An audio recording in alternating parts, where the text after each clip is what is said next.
기도하겠습니다.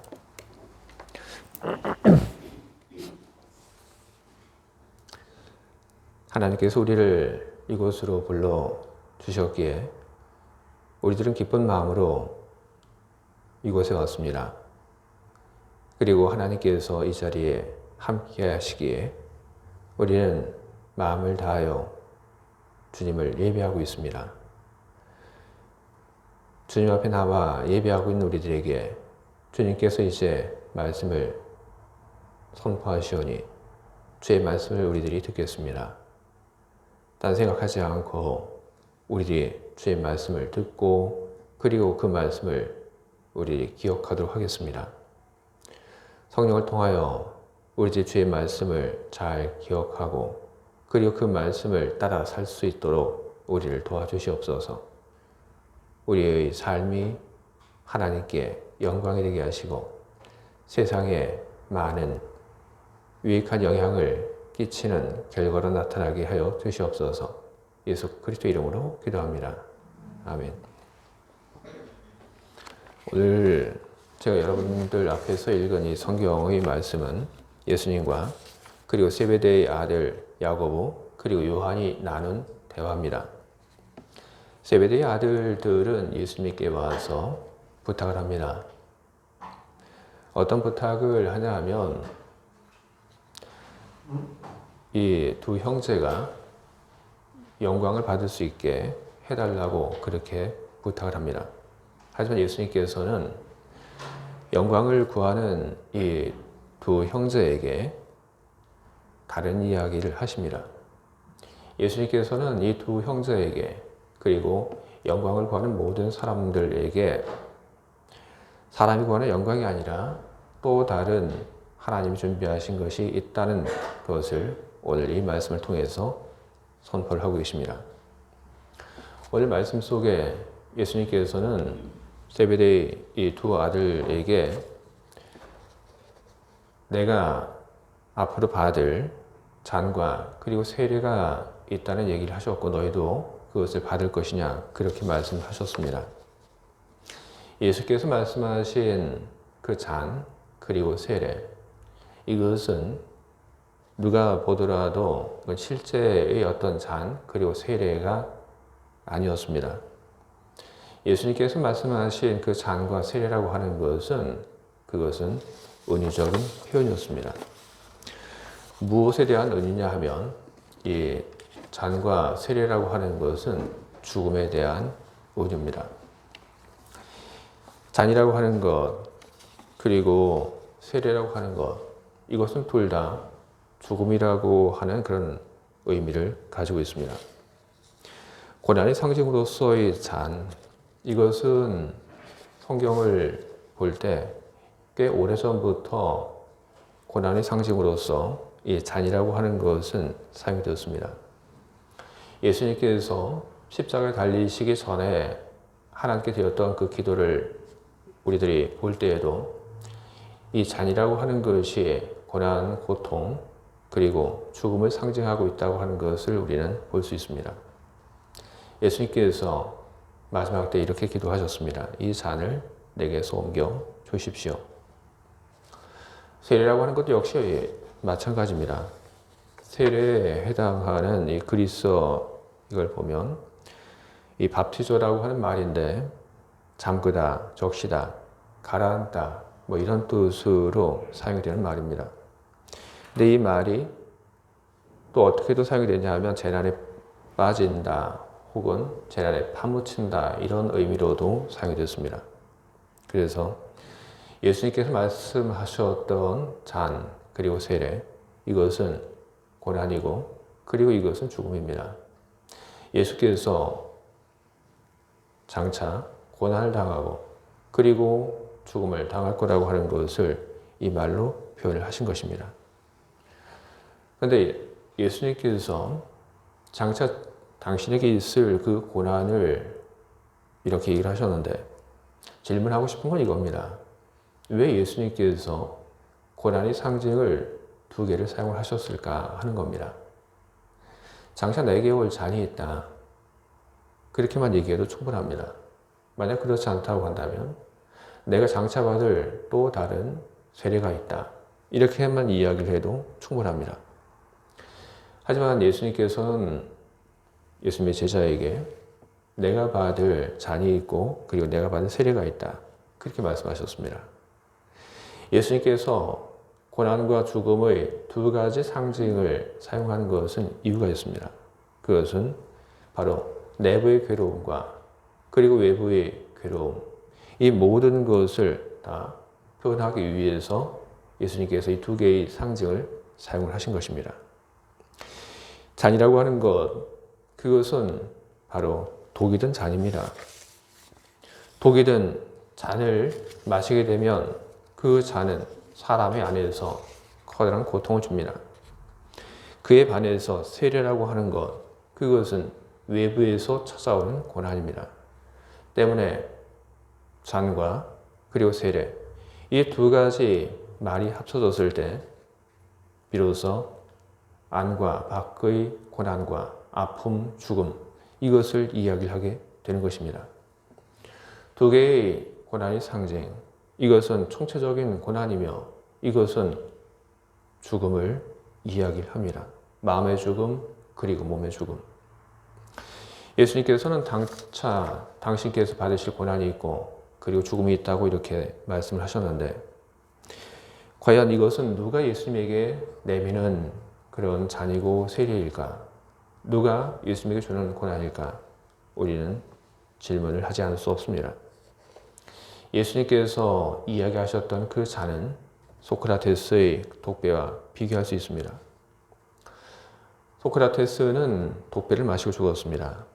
그가 독배를 마시고 죽게 된 그 이유는 소크라테스가 그 당시 젊은 청년들에게 나쁜 영향을 주고 그리고 우상 숭배를 조장하였다고 그렇게 누명을 씌웠기 때문에 그가 독배를 마시게 된 것입니다.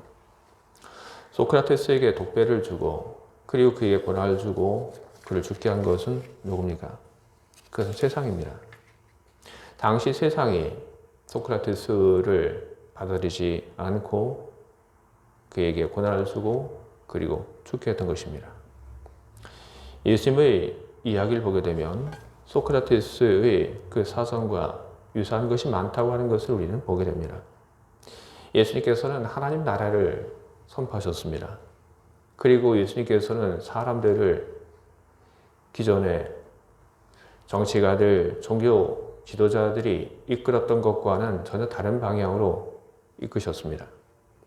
그래서 세상은 예수님에 대해서 좋지 않은 마음을 품었고 그리고 예수님을 죽일 생각을 많이 했고 그리고 실행에 옮겼습니다. 이렇게만 본다고 한다면 예수님께서 예언하신 잔 그리고 세례라고 하는 것은 세상이 예수님에게 준 고난, 죽음 그렇게 우리는 생각할 수도 있습니다. 하지만 예수님 그분은 이야기를 하십니다. 그것은 세상이 나에게 주는 것이 아니다. 예수님께서는 그렇게 이야기를 하십니다. 예수님께서 마시게 될 잔 그리고 예수님께서 받게 될 세례 그것은 바로 하나님께서 허락하신 것이고 그리고 주신 것입니다.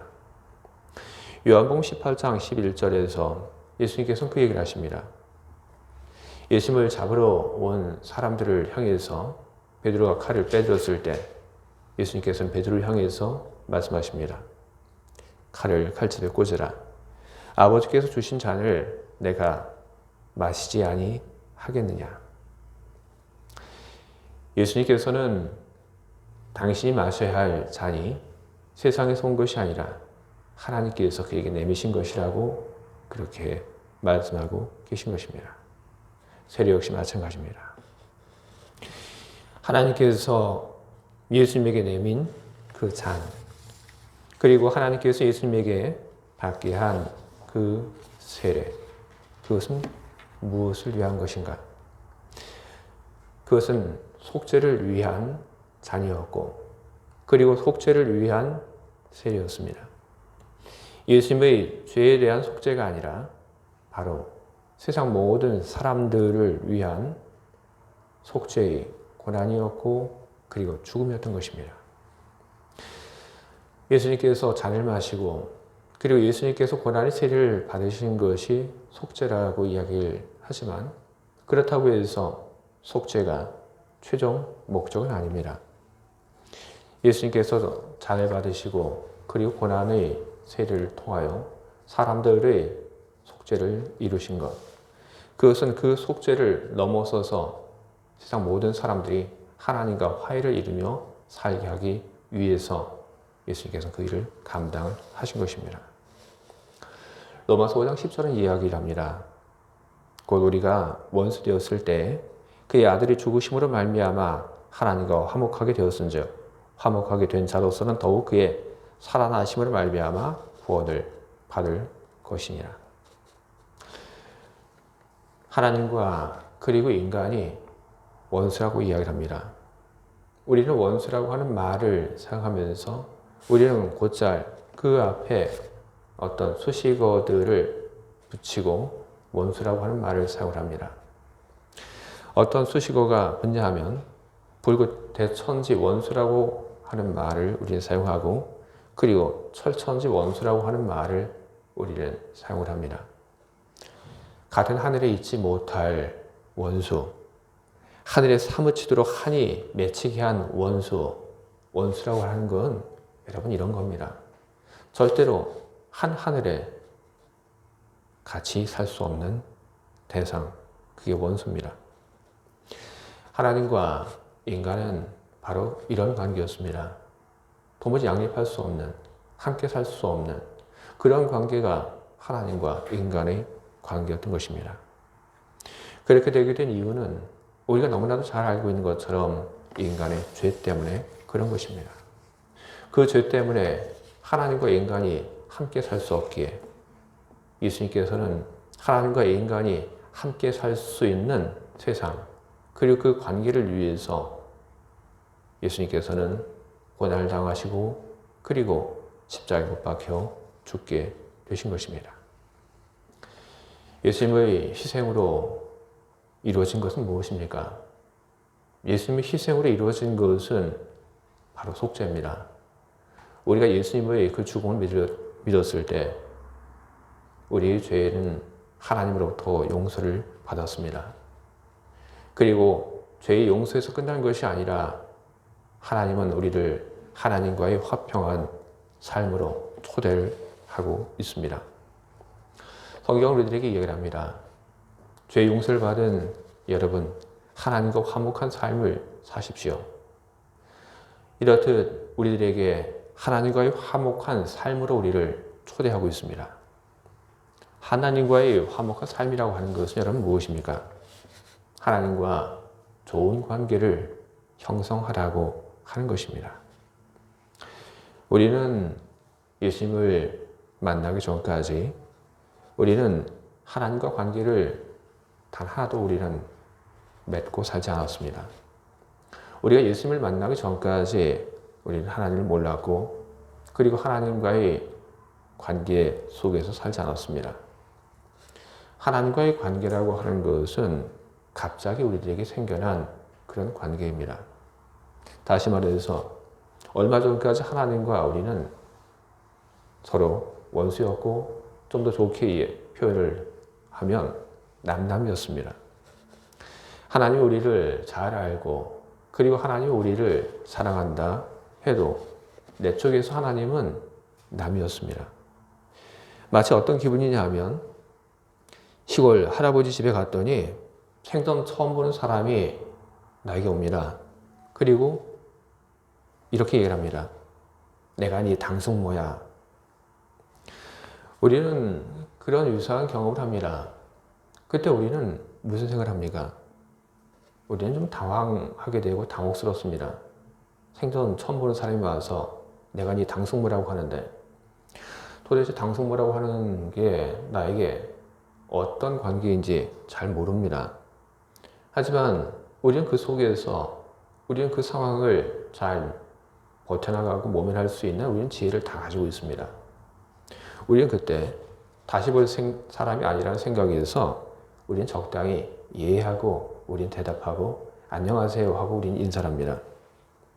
그리고 우리는 너무너무 지금까지 보고 싶었는데 왜 이제서 당신을 알게 돼서 참 마음이 좋지 않다는 그런 신용을 하면 됩니다. 왜냐하면 다시는 볼 사람이 아니라는 그런 생각이 우리에게 있기 때문에 그렇습니다.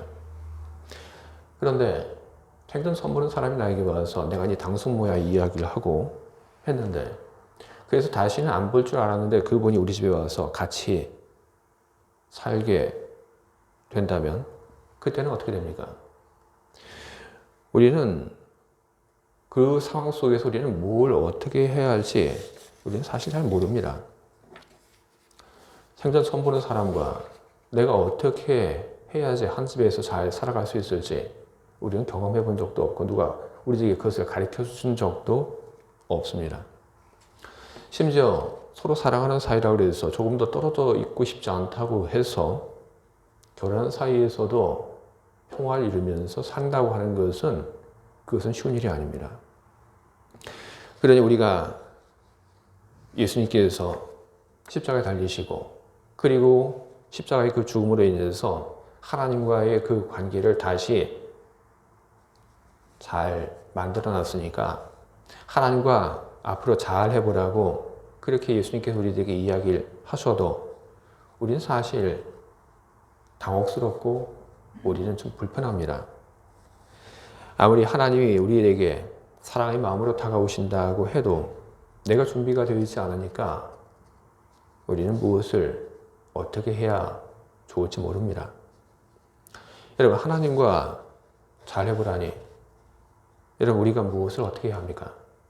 하나님과 화평을 이루면서 살라고 하니 우리가 무엇을 해야 하는 것입니까?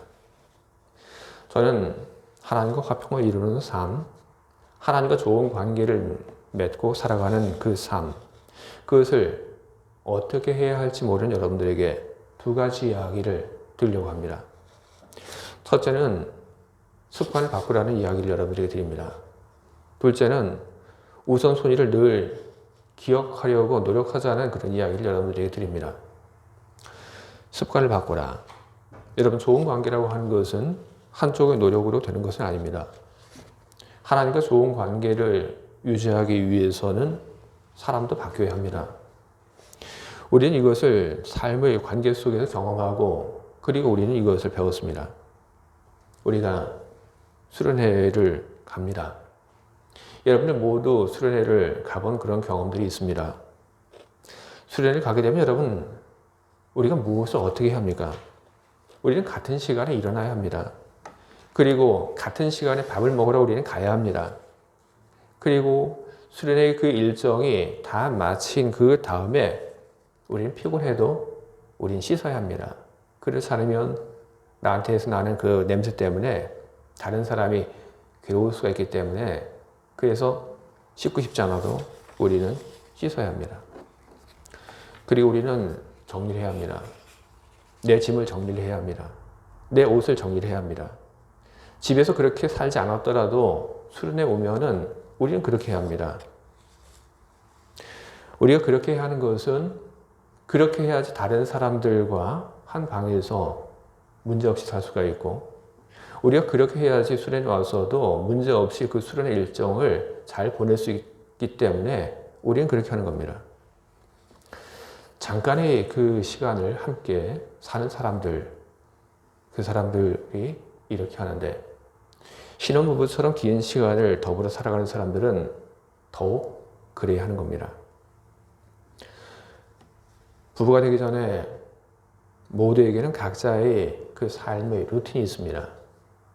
그러나 같이 살게 되면 그러면 바뀌어져야 합니다. 더 이상 혼자 사는 것이 아니라 이제는 함께 공동의 생활을 하기 때문에 내 삶의 루틴을 고집해서는 안 됩니다. 내가 지금 살아왔던 그 삶의 습관, 그 방식을 고집해서는 안 됩니다. 엄마 아빠 집에 살 때는 한 번도 설거지하지 않고 음식 준비하지 않고 청소하지 않고 살아도 됐습니다. 하지만 이제 부부가 되어서 한 집에 살게 된다면 그렇게 해서는 안 됩니다. 지금까지 살아왔던 것처럼 그렇게 한다고 한다면 그 관계는 나빠지고 그리고 그 관계는 싸움으로 끝나게 되는 것입니다. 하나님과의 관계 역시 여러분 마찬가지입니다. 하나님과 같이 살며 그리고 하나님과 좋은 관계를 유지하는 그 비결도 똑같습니다. 바뀌어야 합니다. 우리 습관이 바뀌어야 합니다. 하나님을 알기 전에 술 마시고 그랬던 습관이 바뀌어야 합니다. 주일이면 어디 놀러 가려고 했던 그런 습관이 이제는 바뀌어야 합니다. 세상적인 성공을 부러워하고 이야기했던 그런 모습들, 누군가가 어떻게 하면 쉽게 돈을 벌었는지 이야기하고 부러워했던 그런 습관들, 집값이 지금 어떻게 올라가고 내려가고 있는지 그것을 일일이 확인했던 그런 습관들, 그것을 이야기했던 그런 습관들이 바뀌어야 하는 겁니다. 혼자 넷플릭스 보면서 시간을 보냈지만 이제 하나님과 더불어 살아간다고 한다면 그러면 바뀌어야 합니다. 넷플릭스 보던 그 시간을 줄여야 합니다. 2시간 봤으면 그러면 넷플릭스 보던 시간을 1시간 반으로 아니면 1시간으로 줄이고 그리고 그 나머지 시간을 가지고 하나님과 이야기하는 시간을 가져야 하는 것입니다. 우리들이 하나님과 더불어 살며 우리들이 우리의 지금까지의 그 삶의 방식, 습관을 우리들이 바꿔 나간다면 그럼 우리는 하나님과 좋은 관계를 유지할 수 있습니다. 두 번째로 하나님과 좋은 관계를 여러분 유지하기를 바란다면 여러분 삶의 우선순위, 나에게 있어서 누가 가장 소중한지에 대해서 여러분 늘 기억하려고 여러분 늘 노력하시기 바랍니다. 우리는 수없이 많은 관계에 둘러싸여서 우리는 살고 있습니다. 우리에게는 하나님과 우리는 이 관계만 우리는 갖고 있는 것이 아닙니다. 우리는 수없이 많은 관계 속에서 우리는 살고 있습니다. 부모님과 나, 형제와 나, 직장 동료와 나, 이웃과 나, 그리고 교회에서는 또 우리 교회에 있는 다른 사람들과 나, 우리 이렇듯 수없이 많은 관계 속에서 우리는 살고 있습니다. 우리는 이 관계 속에 살고 있으면서 우리는 이 관계들 중에 어떤 관계가 우리들에게 더 소중한 관계이고 그렇지 않은지에 대해서 우리는 구분을 우리는 잘 하고 있지 않습니다. 간혹 우리를 둘러싼 수없이 많은 그 관계 속에서 소중한 그 관계가 어떤 것이고 더 소중한 관계가 어떤 것인지 그 관계의 순서를 매기고 있는 사람들조차 이 관계에 있어서 잘못된 순서를 매기고 있는 그런 경우가 참 많이 있습니다. 여러분, 여러분의 가족과 그리고 여러분의 직장 동료, 이 둘 중에서 더 소중한 것은 어떤 관계입니까? 저는 아무런 망설임도 없이 여러분들이 대답을 할 수 있을 거라고 저는 생각합니다. 당연히 여러분, 가족과 직장 동료, 이 둘 사이에서 더 소중한 관계라고 하는 것은 바로 가족이 우리들에게 있어서 더 소중한 관계입니다. 근데 우리들이 그렇게 말을 하는 것처럼 우리는 과연 그렇게 살고 있습니까? 우리는 가족에게 우리는 어떤 모습을 보이고 우리는 어떻게 행동하면서 우리는 살고 있습니까? 우리는 가족에게 쉽게 화를 냅니다. 우리는 가족에게 다른 사람에게도 함부로 하지 못할 그런 말도 우리는 함부로 해댑니다. 구박합니다. 그리고 심한 경우 뭔가를 집어던지는 그런 사람들도 있습니다. 여러분 이게 뭡니까?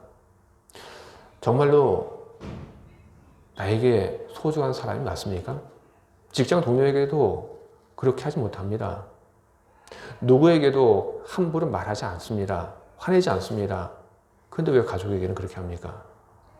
그것은 나에게 소중한 사람에 대한 잘못된 생각을 갖고 있기 때문에 그런 것입니다. 나에게 소중한 사람에게 내 가족에게 모든 것을 다 받아주고 이해할 것이다. 여러분, 그것은 여러분이 만약 그런 생각을 가지고 있다면 그건 잘못된 생각입니다. 아파합니다. 소중한 가족이기에 우리는 그 소중한 가족을 소중히 다룰 줄 알고 소중히 대해야 하는 것입니다.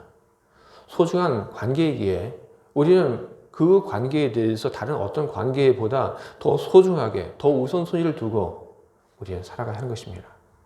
우리 스스로에게 이야기를 해야 합니다. 나에게 있어서 가장 소중한 것은 누구인가? 가족이다. 우리는 그렇게 이야기를 하고 잊지 않도록 자꾸 리마인드를 시켜주어야 하는 것입니다. 하나님과 우리와의 관계도 역시 여러분 그렇습니다. 여러분, 하나님과의 관계가 여러분들에게 있어서 몇 번째 우선순위입니까? 하나님과의 그 관계가 여러분들에게 있어서 그리고 저에게 있어서 영순위가 되기를 바랍니다. 하나님의 그 관계가 우리에게 있어서 그 어떤 다른 관계보다도 중요한 관계라고 한다면 그럼 우리는 달라질 겁니다. 하나님과 관계를 더 소중히 하고 그리고 그것을 지키기 위해서 우리는 집중을 하게 될 것입니다. 우리는 잘 잊어버립니다.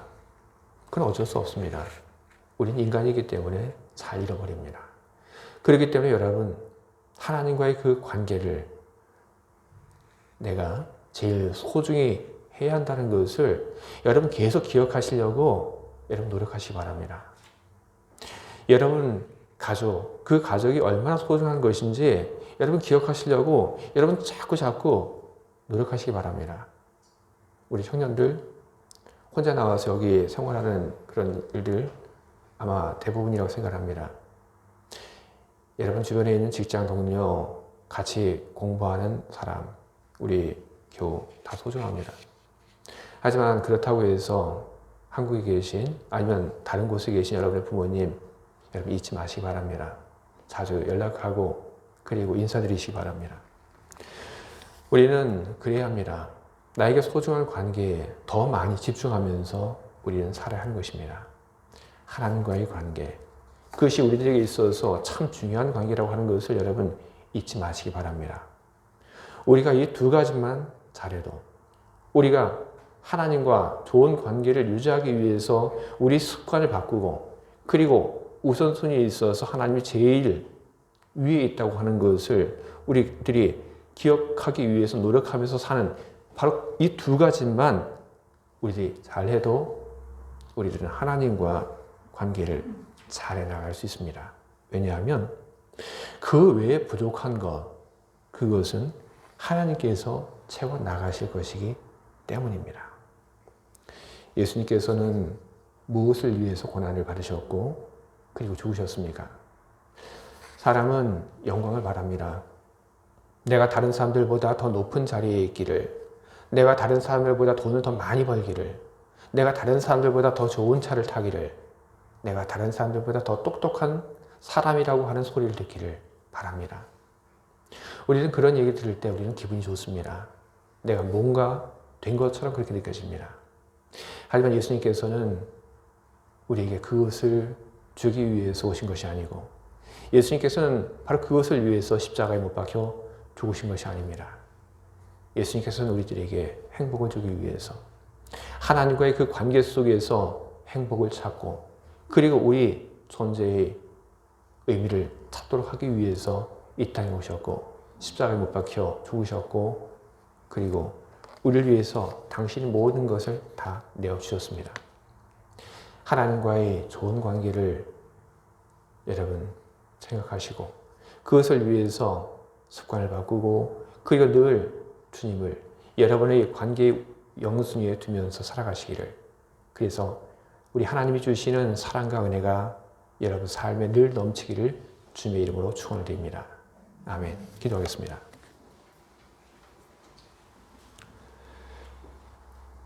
하나님 아버지, 예수님께서 하나님 주신 잔을 그리고 하나님이 주신 세례를 받으셨습니다.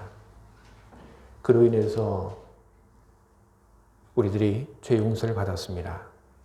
죄 용서를 받고 나니 거기서 끝이 아니라 죄 용서를 받게 되니 하나님과의 좋은 관계 속으로 우리들이 들어가게 되었습니다. 주님, 이제 시작입니다. 하나님과의 좋은 관계, 우리들이 그 출발점에 서 있습니다. 그 관계를 우리들이 무엇을 어떻게 해야 좋을지 몰라 우리들이 늘 헤매고 있었는데 오늘 우리들이 함께 말씀을 나누면서 우리들이 무엇을 해야 할지 우리들이 할 바를 알게 되었습니다. 주님, 우리들의 여지까지의 삶이 습관이 바뀌어야 하는 것을 우리들이 오늘 알았으니 우리들이 바꿔나가도록 하겠습니다. 당장 쉽지 않지만 조금씩이라도 우리들이 바꿔나가도록 하겠습니다.